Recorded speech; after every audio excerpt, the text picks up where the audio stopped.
Hi friends, welcome to my channel Sujay vlogs.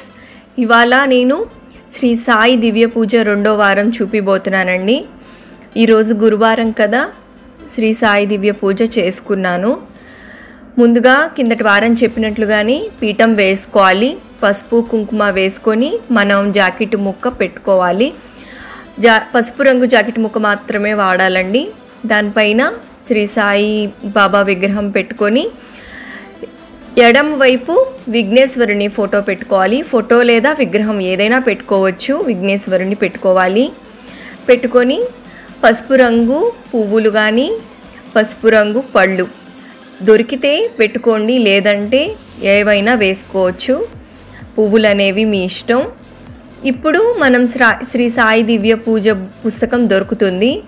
మీరు సాయిబాబా గుడి దగ్గర కానీ ఎలా పూజా సామాన్లు అమ్మే షాప్లో అయినా అడిగితే మీకు శ్రీ సాయి దివ్య పూజ పుస్తకం ఇస్తారు. ఇది 5 వారాలు ఇదే విధంగా నేను మొదటి వారం ఏదైతే చూపించానో మీకు అలాగే చెయ్యాలండి. అలాగే 5 వారాలు చేసుకున్న తర్వాత 5వ వారం ఉద్యాపనకి మాత్రం మన ఇష్టం ఎన్ని ఇవ్వాలనుకున్నామో అన్ని పుస్తకాలు 5 ముత్తైదులకు కానీ పిల్లలకు కానీ పెద్దవాళ్ళు మగవాళ్ళు ఎవరికైనా ఇవ్వచ్చు. వీళ్ళు అని పట్టింపు ఏం లేదండి. మనం ఇష్టం కొద్దీ భోజనం అయినా పెట్టచ్చు. అంటే ప్రసాదంగా ఏదైనా ఇవ్వచ్చు. మందిరం దగ్గర అయినా ఇవ్వచ్చు, ఇంటికైనా ఎవరినన్నా పిలిచైనా భోజనం పెట్టచ్చు. ఇది 5వ వారం ఇవ్వాల్సింది. ఇవాళైతే అదే పసుపు రంగు జాకెట్ ముక్కలో మనం ఏదైతే ముడుపు కట్టుకున్నామో ఆ ముడుపునే పెట్టుకొని సంకల్పం చెప్పుకోవాలి. మళ్ళీ కిందటి వారం చెప్పినట్లుగానే ఈ వారం కూడా ఆ ముడుపునే సాయిబాబా ముందు పెట్టి మనం ఏదైతే కోరిక తీరాలి అని దండం పెట్టుకుంటున్నామో అలాగే చేయాలండి. శ్రీ సాయి దివ్య పూజ పుస్తకం చదువుకొని సాయిబాబాకి హారతిచ్చి నైవేద్యం పెట్టాలి. నైవేద్యంగా కిచిడి చేసుకోవాలండి. ఈరోజు కిచిడి ఎలా చేయాలో చూపిపోతున్నాను. ముందుగా బంగాళదుంపలు, ఉల్లిపాయలు, పచ్చిమిరపకాయ, బఠానీ, పుదీనా, టమాటా ఇలా కోసి పెట్టుకోండి. తర్వాత ఒక ప్యాన్ పెట్టుకొని అందులో ఆయిల్ వేసుకొని ఇలా బిర్యానీ మసాలా అంతా వేసుకోవాలి. ఇవి బాగా ఫ్రై అయ్యేలాగా చూసుకోవాలి. కిందటి వారం మీకు నేను కుక్కర్లో ఎలా వండాలో చూపించాను కదండి. ఇప్పుడు ఇలా ప్యాన్లో ఎలా వండుకోవాలో మీకు చూపిస్తున్నాను. విడిగా దమ్లాగా కూడా వేసుకోవచ్చు కిచిడి అనేది. ఇవి మనం వేపే లోపల పచ్చిమిర్చి, ఉల్లిపాయలు కూడా వేసి వేపేయాలండి. సాయిబాబాకి కిచిడి మాత్రమే ఇష్టమండి. పొంగలైనా పెట్టచ్చు, కానీ ఈ కిచిడి అనేది సాయిబాబాకి బాగా ఇష్టము. శ్రీ సాయి దివ్య పూజకి కిచిడి మాత్రమే పెట్టాలి. ఇలా ఉల్లిపాయలు ఫ్రై అయిపోయాక మనం కాసేపు ఫ్రై చేసుకుందాము.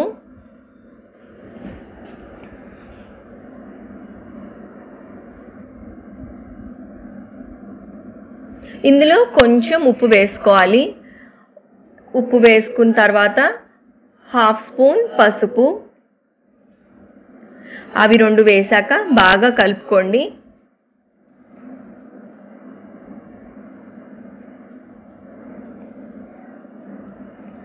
ఇలా కలుపుకున్నాం కదండి. ఇప్పుడు ఇందులో 3 స్పూన్ల అల్లం వెల్లుల్లిపాయ పేస్ట్ వేసుకోవాలి.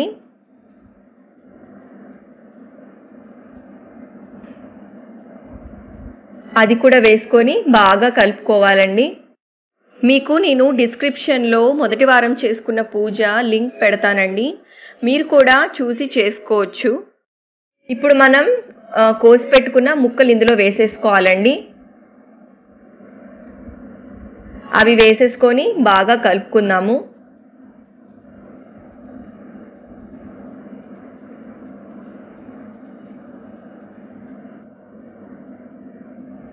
ఇవి ముక్కలకి ఉప్పు మనం ఇందాక పసుపు వేసాం కదండి, అవి బాగా కలిసిపోయేలా కలుపుకోవాలి. ముక్కలకి ఇంకొంచెం ఉప్పు వేసుకుంటే సరిపోతుంది. ఇందాక నేను కొంచెమే వేసాను కాబట్టి ఇప్పుడు 1 స్పూన్ మళ్ళీ వేసి కలుపుతున్నాను.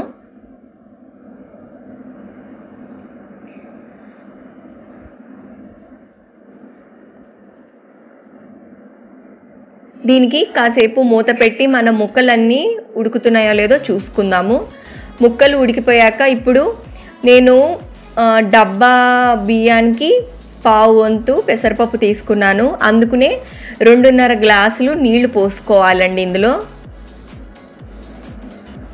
అది కూడా వేసుకొని బాగా కలుపుకోండి. ఇప్పుడు నీళ్లు బాగా మసలాలండి. అంటే మనం వేసుకున్న నీళ్లు బాగా మసిలి పైకి రావాలి. అంతవరకు మనం మూత పెట్టుకొని హై ఫ్లేమ్లోనే పెట్టుకోవాలి. చూస్తున్నారు కదా, మనకి నీళ్లు బాగా మసిలిపోయినాయి. ఇప్పుడు ఇందులో మనం కడిగి పెట్టుకున్న రైస్ని ఇందులో వేసేసుకోవాలి. ఈ రైస్ని వేసాక మీడియం ఫ్లేమ్లో పెట్టుకొని మనం మళ్ళీ మూత క్లోజ్ చేసుకోవాలి.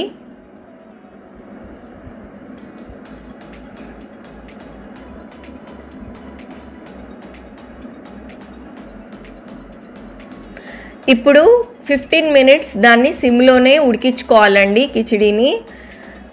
15 మినిట్స్ అయ్యాక మనం ఒకసారి మూత తీసి చూస్తే చక్కగా ఉడికిపోతుంది. ఎందుకంటే మనం బియ్యాన్ని కాసేపు నానపెట్టుకున్నామంటే మనకి ఎక్కువసేపు పట్టదండి, తొందరగా అయిపోతుంది. ఇప్పుడు నైవేద్యం రెడీ అయిపోయినట్లే. మనం ఇంకా సాయిబాబా ముందు పెట్టి కర్పూరం వెలిగించి కాయ కొట్టేయటమేనండి.